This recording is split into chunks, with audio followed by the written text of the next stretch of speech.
The garage light was on again. Second night in a row. Same time, 2:17 a.m. I checked. We don't use the garage at night. We don't even park in there anymore since the hailstorm last year dented the roof. But somehow, the light flicked on both nights, burned for 20 minutes, then went out on its own. No sound, no car, just silence. Except tonight, I waited. I stood barefoot on the kitchen tile, just past the archway, lights off, watching the narrow glow spill through the gap beneath the door. My breath barely moved. The refrigerator made more noise than I did. And at 2:19 a.m., the garage door clicked. Not the big one that opens for cars, the side door. The one nobody uses. The knob turned once. Soft. Tested. Then again. But it never opened. And then the light went out. I stood there another 5 minutes. Nothing. Just the hum of the house pretending to be asleep. I didn't go back to bed. I made coffee I didn't want. I sat at the dining table and stared at her calendar on the fridge. Santa Barbara trip, clients scrawled in green ink across the next 4 days. She never told me it was Santa Barbara. I only found out because I opened the fridge this afternoon and saw the printed itinerary wedged behind the salad dressing. Accident, probably. Or maybe not. Maybe she wanted me to see it. I pulled it out. Folded twice. No mention of work. No company logo. Just a boutique hotel confirmation under her name. And one more name underneath. Jude Delaney. That name made my stomach flip. It wasn't one I knew. But it wasn't the kind you forget. I put it back exactly where I found it. She came home humming later. New necklace. Bright lipstick she never wears. Said she had a killer presentation and needed rest. Asked if I could pick up dog food tomorrow. Her voice was light. Too light. Like she'd rehearsed how to sound normal. I nodded. Then she kissed me on the cheek and said, "We'll talk when I get back from my trip." She's been saying that a lot lately. We'll talk. She said it when I asked about the $600 Uber charge. She said it when I found a men's t-shirt in the laundry that wasn't mine. She said it when I caught her crying in the car with the engine off. Always. We'll talk when I get back. But this time, I'm not waiting. This time, when she leaves, something changes. And I won't be the one left behind wondering what went wrong. Because I already know. And this time, I've got a plan. She left just before noon. No goodbye kiss. No lingering glance. Just a soft thud of her suitcase wheels rolling across the porch boards and the front door quietly clicking shut behind her. I watched her through the upstairs window, hidden behind the curtain. Her phone was already in her hand before she reached the sidewalk. She didn't look back once. That was when I knew she had never intended to talk. Not after the trip, not ever. I waited 5 minutes after the rideshare pulled away, then went down to the garage. Not the front. The side door. The one with the faint scuff mark on the handle that hadn't been there 2 days ago. When I pushed it open, the air inside was still warm, like it had recently held someone. But the part that stopped me cold? The smell. Cologne. Not mine. Not even the kind I'd ever wear. This was something sharper, synthetic. The kind of scent that clung to your throat and made you aware of its presence even after it faded. And it was faint, but definitely there, hanging in the stillness like it belonged. I turned on the light. Everything was in its place, almost. The blanket we used to keep in the emergency bin was gone. So were the wine glasses from the storage shelf. And the USB power cord from the wall plug? Vanished. It wasn't a garage anymore. It was a checkpoint. A pause in someone else's route. A secret waiting room for someone who wasn't supposed to exist. I didn't rage. I didn't scream. I took out my phone and opened the tracker app one had installed 2 weeks ago, the one I never thought I'd actually use. I tapped into the hidden AirTag. I slipped into the lining of her makeup bag. Not her purse. Not her suitcase. Her makeup bag. The one item she always takes, even if she's just spending a night at Chelsea's. The dot blinked. She was nowhere near Santa Barbara. She was in Ventura, at an address I didn't recognize.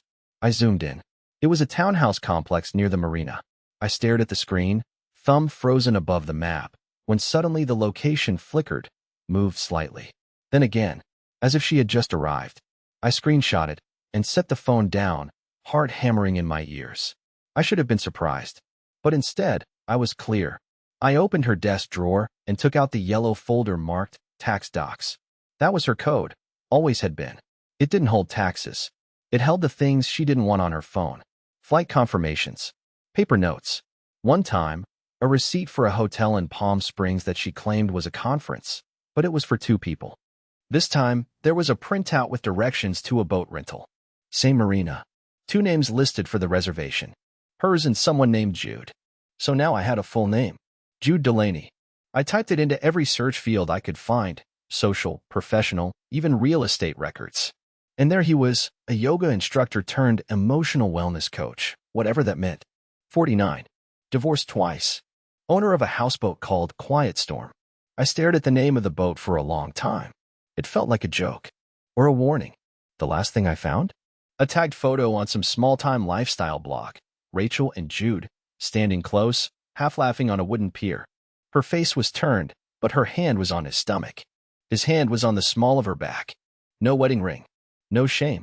Just ease. Comfort. Like I'd already been replaced, and they weren't even pretending to hide it.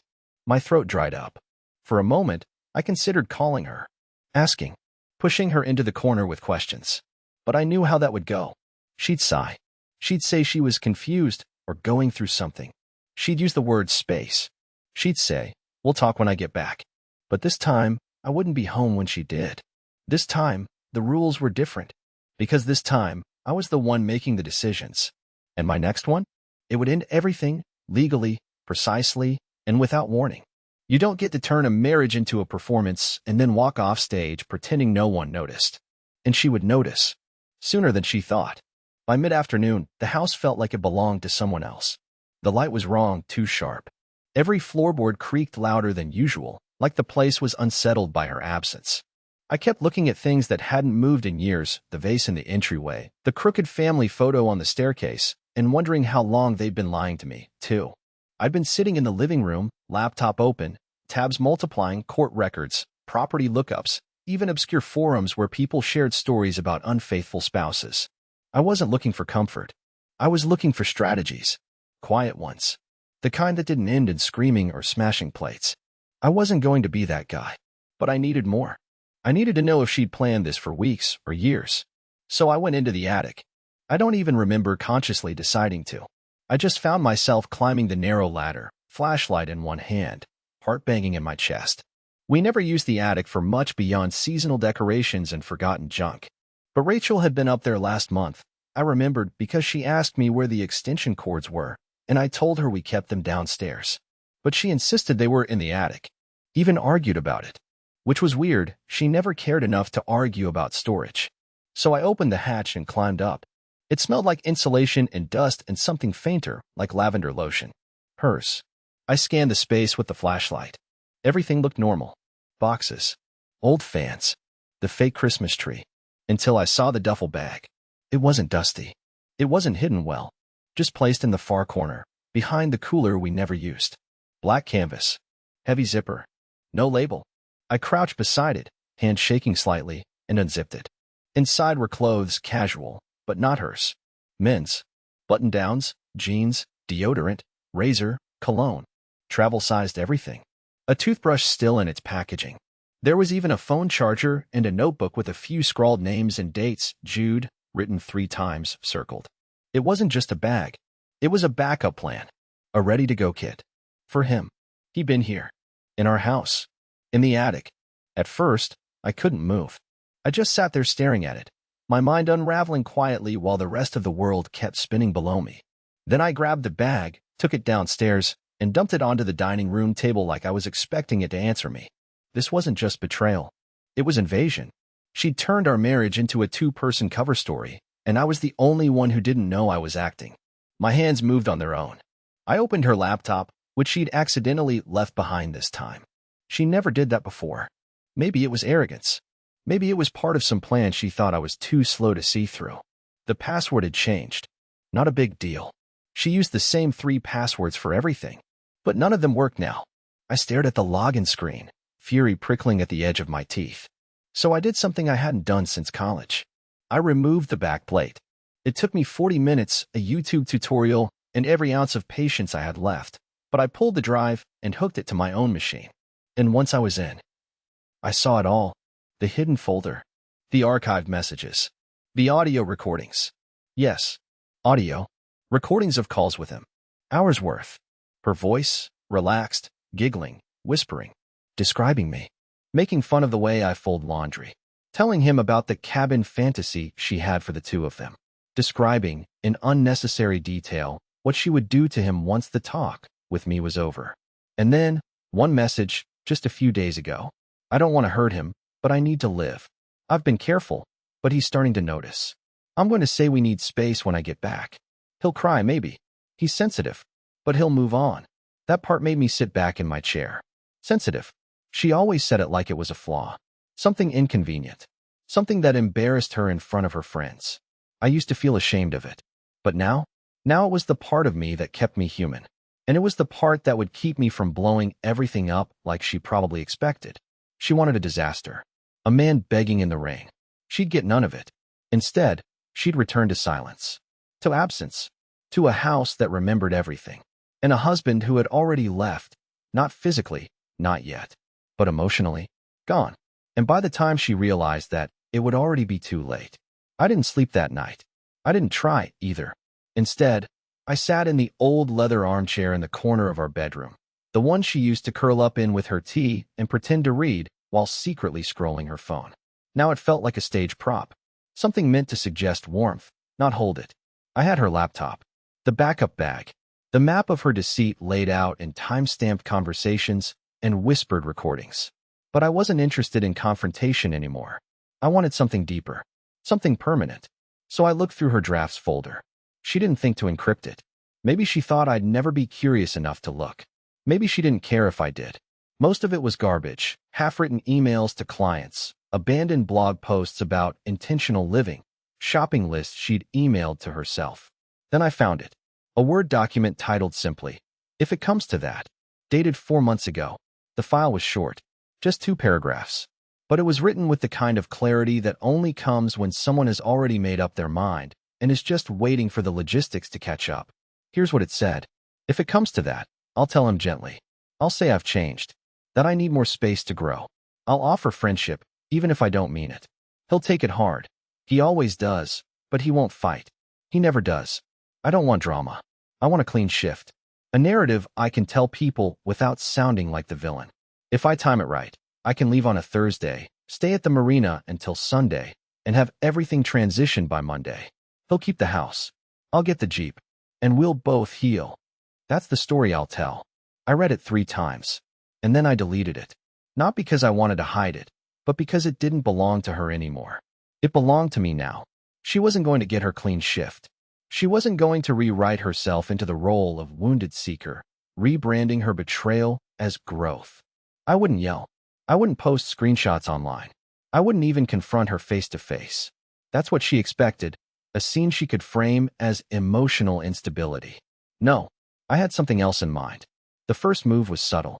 I called the bank and removed my name from the joint savings account. Not entirely, just access from her end. I locked down the online banking. I stopped the automated transfers she didn't know I'd been making for months, small ones, funneling into an account only in my name. Then I accessed our shared cloud storage. There, I found every tax return, every scanned insurance form, every title and deed we'd ever filed digitally. I downloaded all of it, encrypted it, and removed her access entirely. She wouldn't even know anything had changed until she needed it. And by then, she'd be locked out of everything she assumed would remain hers by default. But the most precise cut was the message I scheduled. I created a draft in her email account, set to autosend 3 days from now, at noon, using a little-known delayed delivery function built into her platform. The email would go to Jude. Its subject line? I don't know if I can do this after all. The body of the email was simple. I'm having doubts. He found something. I feel like I'm about to lose everything, and I'm scared. I need time. The goal wasn't to ruin her new relationship. The goal was to make her question whether she ever truly had won. And if he replied, if Jude got cold feet, if their fantasy wavered even for a moment, then the doubt would eat her alive, the same way her betrayal had eaten me. And the best part? I wouldn't be there to see it. I'd be gone. Not to another city. Not out of revenge. Just out. Out of the house. Out of the marriage. Out of the role I had been quietly dying in for years. The last step? Packing. I didn't need much. Just a few essentials, my records, my books, and one picture, not of her, but of me, from before we met. I wanted to remember who I was before she rewrote the story. The movers were scheduled under my name, paid in full. They'd come the morning she returned. And when she opened the door, she wouldn't find me. She'd find the silence she spent years pretending didn't exist. She said we'd talk when she got back. But I've already said everything I needed to. And the house. The house would answer her better than I ever could. The day she was scheduled to return started like nothing had ever happened. The sun came through the blinds at the same angle. The neighbor's dog barked at the same time it always did. Somewhere in the distance, a lawnmower buzzed like a tired machine in a tired world. But inside our house, what used to be our house, everything was wrong in a way no one but her and I would understand. Her closet was empty. Her drawers had been cleared, gently but fully. Not a vindictive purge, not some tossed mess. Just gone. Like the memory of her had been respectfully excused. I left one thing behind on the kitchen counter. The mug. Her favorite one. The one she didn't finish that morning. Beside it, a folded napkin with 2 words written in permanent marker. We did talk. That was all. I didn't wait for the movers. I left before sunrise, drove to the storage unit I'd rented under a false name 2 weeks ago. I had packed my essentials days earlier, preloaded everything but the clothes on my back. And then I drove. Now, before you think I disappeared into the night or moved to another state, let me be clear, I didn't run. I repositioned. Just far enough to be out of reach, but close enough to hear the echo of the impact. And it didn't take long. Because around 11:22 a.m., my phone, the new one, the one only 3 people had the number for, started buzzing. It was a call from a number I didn't recognize. I let it go to voicemail. A minute later, a second call came from the same number. And then, a third, this time with a voicemail notification. I waited. My thumb hovered over the play button longer than I want to admit. But when I listened, I wasn't prepared. Because it wasn't her voice. It was his. Hey, I don't know what game you're playing. But Rachel's spiraling. She said you left. She said you locked her out of everything. I don't know what she expected from me. I told her from the beginning this wasn't a fairy tale. I'm not picking up the pieces. You need to call her. Then he hung up. No warmth. No defense of her. Just irritation. Like she was a problem that got delivered back to his doorstep when the packaging broke. I played the voicemail twice. Once to hear it. And again to believe it. He wasn't who she thought he was. And she, to him, wasn't love. She was liability. And that's when it hit me. She hadn't left me for someone better. She'd left me for someone louder. Someone who looked like freedom until real life knocked. And now, he wanted nothing to do with the fallout. At 1:16 p.m., I got another message, this time from her email. Subject, please just tell me where you are. I didn't open it. Not because I didn't care. Believe me, I cared more than I ever wanted to admit. But because the power in this story wasn't about making her hurt. It was about making her stop pretending she never did. And now, she had to live in that. But it didn't end there. Because 2 days later, I got another email from someone I didn't know. A woman named Emery. The subject line simply read, "You don't know me, but I know her." I thought about deleting it, but I opened it instead. And what I read changed everything I thought I knew about Rachel. The betrayal wasn't just personal. It was practiced. There were others before me. Men. Some brief.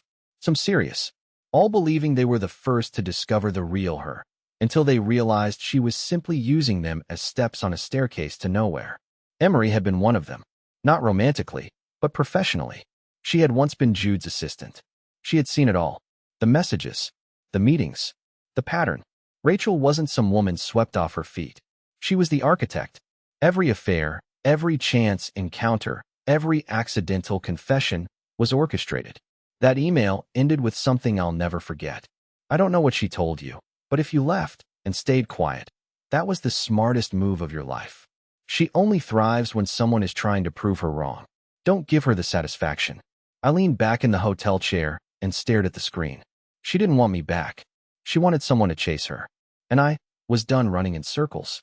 Now it was her turn to live without the chase. And soon, she'd realize something far worse than being caught. Being ignored. A week passed. No new calls. No texts. No follow-up emails. The silence didn't surprise me. Rachel was never the kind of person who repeated herself. When her words didn't work, she replaced them with absence. Withholding was her favorite form of punishment.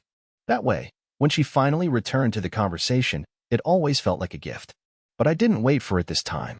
I spent the week in a quiet Airbnb 30 miles out, in a town so forgettable its streetlights didn't even buzz. Every morning, I'd drink bad coffee, walk 2 miles to nowhere, and come back to reread Emery's email like it was a scripture I'd been too blind to read before. But it was what I found next that pulled everything into focus. It came by accident. I had asked a friend, Derek, to go by the old house once more, just to make sure the final set of boxes got picked up by the movers. Derek and I weren't especially close, but we'd been co-workers long enough that I trusted him. He knew something was up. He didn't ask questions. That night, he called me. "You want me to drop this off?" he asked. Drop what off? There was one box in the attic, taped shut, labeled walk-in. I figured it was hers, but I opened it. I stayed silent. "Dude," he said, "you're gonna want to see this." He brought it to me the next morning. It was smaller than I imagined. Shoebox sized. The tape was fresh, cleanly cut along one edge. Inside were receipts, notes, small envelopes, and one red USB drive. The first envelope had a handwritten title, Leverage. My pulse jumped. Inside were photos. High-resolution, printed copies of Rachel with multiple men. Not just Jude. Not just recent. These went back years. Restaurants. Hotel lobbies. One photo taken outside my old office, her hand entwined with a man in a tailored gray suit I didn't recognize. Some photos were selfies, the kind you take when you want to remember a night but never share it publicly. Others were clearly taken by someone else. Someone who knew what he was doing. I opened the second envelope. A receipt for a wire transfer, $3,500, from someone named Franklin W. I couldn't make out the last name. It was deposited into Rachel's personal checking account just 8 months ago. Then the third envelope. It was a letter. Not to me. To someone named Carter. The ink was smeared at the top, as if she'd cried on it. Or pretended to. It read, "You said if I helped you, you'd make sure I'd never need to ask for help again. I did everything you asked. I got close to him. I played the role. I waited. But he's more aware than I thought. He asks questions now. He listens too carefully. I think he suspects something." I froze. Played the role. Got close. Who was Carter? Who was Rachel actually working for? Suddenly, everything spiraled into a new kind of silence. Not the grief of betrayal, but the chill of something darker. This wasn't just infidelity. It wasn't just manipulation. There was intent behind it. Purpose. I plugged in the red USB. It contained 5 files. All video. All security cam-style footage, grainy, low-angle, time-stamped. The first was dated back to 2020. It showed our living room. Me on the couch. Rachel entering from the hallway, carrying wine. She smiled, sat down beside me, kissed my cheek. We laughed. Then she left the frame. There was no audio. But it was clear. I didn't know we were being recorded. I clicked the second video. Our bedroom. I was asleep. She stood in the doorway, watching me for nearly 2 full minutes before walking out. That was the whole video. The third? Kitchen. Me washing dishes. She enters, walks behind me, opens the drawer, removes a folded sheet of paper, slides it into her back pocket, and leaves. The fourth and fifth were more of the same, mundane moments, but captured without my knowledge. Archived. Labeled. Who had she been reporting to? Why had she kept them? Was this a side project? A threat? Insurance? Suddenly, the clean shift she wanted didn't look like a clean break. It looked like an extraction. Something coordinated. Something measured. Something far beyond heartbreak. I stared at the USB in my hand for a long time. Then I pulled out my old notebook, the one I hadn't used since our engagement. I flipped past the sketches of rings and honeymoon plans and wedding budgets. And on the last page, I started a list. At the top, I wrote, everything she never meant for me to see. Then I listed every file, every letter, every receipt. I wasn't building a case. I was building clarity. She thought I would spiral, collapse, beg her to explain. But instead, I was assembling the final pieces of the puzzle. And when they were all in place, I wouldn't confront her. I would let her find out exactly what she was dealing with, by realizing too late that I already had. I didn't know what I was looking for until I found it.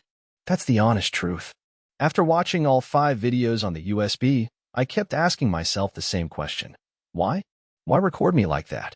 Why store those moments like someone logging a routine? It didn't feel romantic. It wasn't nostalgic.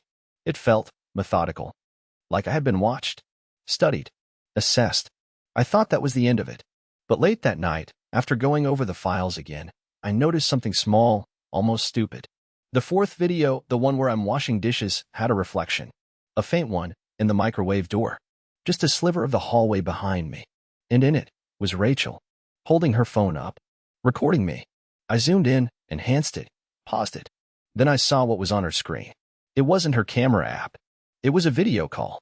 She wasn't just filming me. She was live streaming me to someone else. That was when everything I thought I understood shattered into something colder, deeper. This wasn't just a personal betrayal. It was a feed for someone who was watching in real time. And they weren't watching out of curiosity. They were watching for confirmation. So I called Emery, the woman who'd emailed me before. I didn't expect her to answer, but she picked up on the second ring. I thought you might, she said before I said a word. I asked her straight, was Rachel ever involved in anything beyond the affairs? A pause. Then, you should meet me. She gave me an address, a bookstore in a strip mall 2 hours away. Said to come at 9 a.m. sharp. Said not to bring anything traceable. No phone. No laptop. So I went. She was already there, sitting in the back beside a dusty shelf of biographies, sipping black coffee from a paper cup. She looked tired, not in the way people do when they haven't slept, but in the way people look when they've had to keep dangerous truths for too long. You want the short version or the whole thing? She asked. I want the truth. She nodded. Rachel's not a freelancer. She's not some bored housewife who stumbled into temptation. She's part of a network. I stared at her, unsure whether to laugh or lean in. She continued. It's not official. Not government. Think of it as an informal syndicate, private, gray area stuff.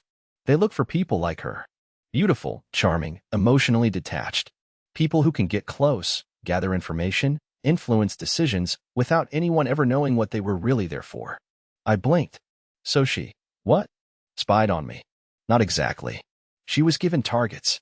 Some emotional. Some professional. You were one of them. That I'm sure of. My stomach turned. I felt like the floor beneath me had suddenly dropped 6 feet. But I'm not a politician. I'm not rich, I said. No, she replied. But someone connected to you is. Or was. Your former brother-in-law, maybe? The cybersecurity firm? I froze. My ex's brother, Landon, had once offered me a job I turned down. I hadn't spoken to him in years. Emery read my face. There it is, she whispered. She was placed close to you. Maybe it started as a long play. Maybe she thought it would be over in 6 months. But then, it didn't end. And when it got messy, she decided to pivot. To what? I asked. To escape. To Jude.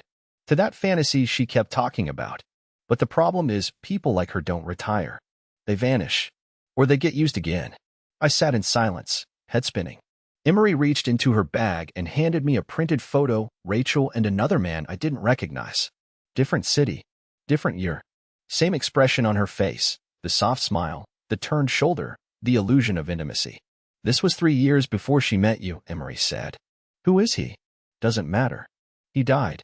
Car accident. Officially. My throat tightened. Officially. She nodded slowly. Do you understand now why you needed to leave quietly? Why you're still breathing? She wasn't being dramatic.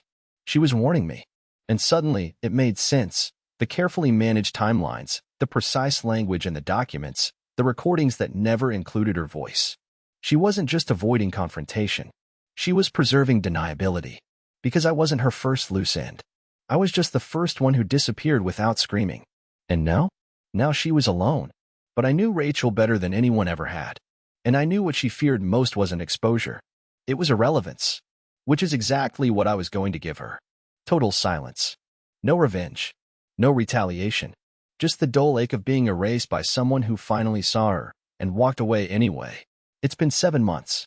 I live by the coast now, in a town with more seagulls than stoplights. My place is small, but it's mine.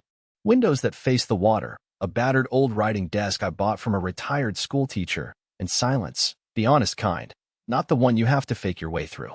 I don't check her social media. I don't ask mutual friends for updates. I never contacted Emery again, and I never responded to Rachel's last email. But I remember it, every word. It came 4 weeks after I disappeared. The subject line was blank. The body of the message read. I told myself I'd find the right words. But there aren't any. You weren't supposed to know what you know. Not yet. I underestimated you. I always thought your silence meant softness. Now I know better. If you ever respond, I'll be here. If you don't, I'll understand. I stared at it for a long time. Not because it moved me, but because, for the first time in all our years together, she didn't try to twist the story. She knew it was over. And for once, she didn't try to perform her way out of it. But I didn't respond. Because closure, I've learned, doesn't come from the other person. It comes from what you choose to carry and what you finally decide to put down. I chose to let her go without giving her a curtain call. No dramatic reply. No parting monologue. Just absence. The kind that echoes in the spaces where someone once felt invincible. Instead, I rebuilt quietly. I started volunteering at the Lighthouse Preservation Society. No one there knew who I was before. They didn't ask about her. They didn't flinch when I spoke softly or hesitated before answering questions. They just let me be, not as a man recovering from betrayal, but as a man rediscovering himself. I reconnected with old music I'd forgotten I loved. I took up woodworking. I adopted a senior dog named Winnie who sleeps under my desk and snores louder than most humans. I even reached out to my sister, whom I hadn't spoken to in years. We had coffee. We didn't talk about Rachel. We just laughed. And one day, without ceremony or warning, I realized I wasn't angry anymore. Not at Rachel. Not at Jude. Not even at myself. Somewhere between packing that final box and rebuilding my routines, I stopped waiting for closure and found something gentler instead. Peace. It came slowly. It came without applause. But it came. And the last thing I ever said to her, it wasn't a text. It wasn't an email. It was something I whispered to the empty house as I closed the door for the final time. We did talk. You just didn't listen. Now I speak to people who do. And the silence that remains? It's no longer hollow. It's home.